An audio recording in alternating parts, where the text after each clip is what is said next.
When I was about 9 years old, I was snooping around in my parents' bedroom, and I found this book called Everything You Wanted to Know About Sex But Were Afraid to Ask. I can still see that mustard color. And it was written by a doctor, so I knew it was very serious. Now, the way it was set up, and it was a New York Times bestseller.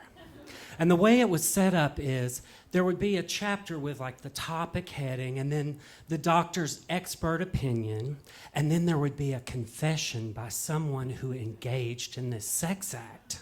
And the doctor even had vocabulary words like blowjob and hand job. Now, I'm flipping through the book, and there's a chapter on prostitution and sadist and masochist. And then I get to this chapter on male homosexuality.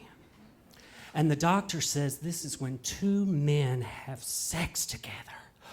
And my heart starts to race, and I feel all warm and kind of tingly inside. And I don't know what's happening to me.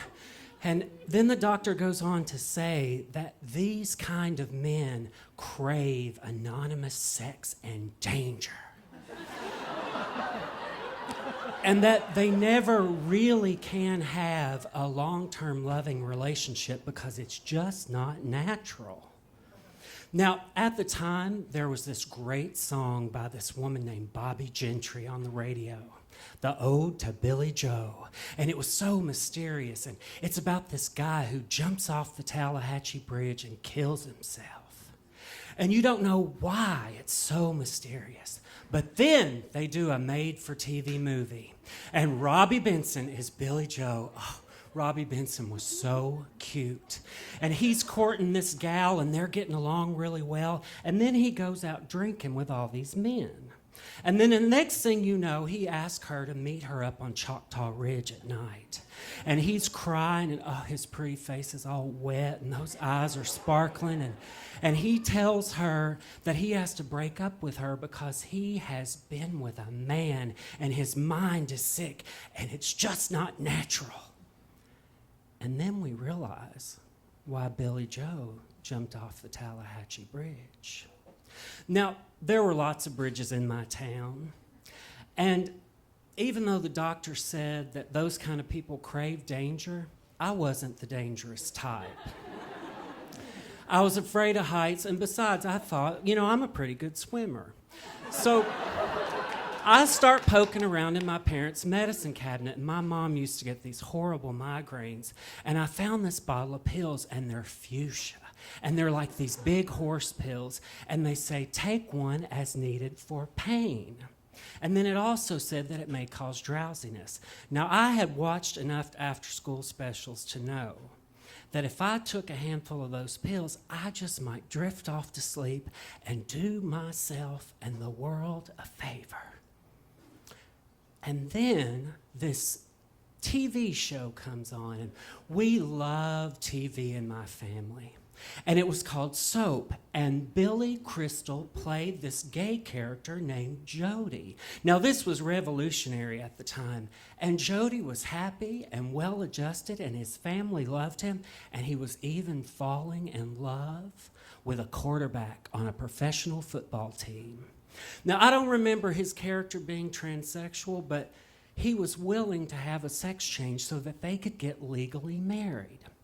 Well, he's in the hospital, and they're getting him all prepped, and there's this real funny older man that's his roommate, and they're laughing and joking and talking about love and life, and then the quarterback comes in, and he tells Jody, we need to talk. And the old man knows that something's up, so he excuses himself, and the quarterback says, look, I've thought about this, and this is not going to work. They're going to find us out, and my life will be over. So I'm going to marry a real woman. Well, Jody's devastated. And through this weird turn of events, he's able to get his hand on all these different pills. And he takes these pills, and he lays down on his bed, and he's drifting off to sleep. And the old man comes back in, and he can tell that Jody's under distress, but he doesn't know he's taking pills. So he says to Jody, look, kid, I know you're hurting, but let me tell you, I met the love of my life in my first wife. And we laughed and we loved and we sang together. And then one day she found a lump on her breast, and then it seemed like the next day she was gone.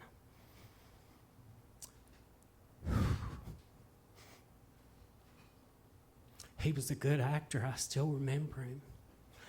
And he said, even though she was gone, I kept living, but I never laughed, I never loved, I never sang, and days and months and years went by.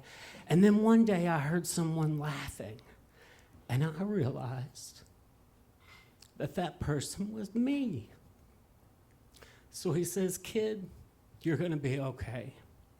And one day, you're going to wake up, and you're going to be laughing, and you're going to realize it's you, and you're going to fall in love again.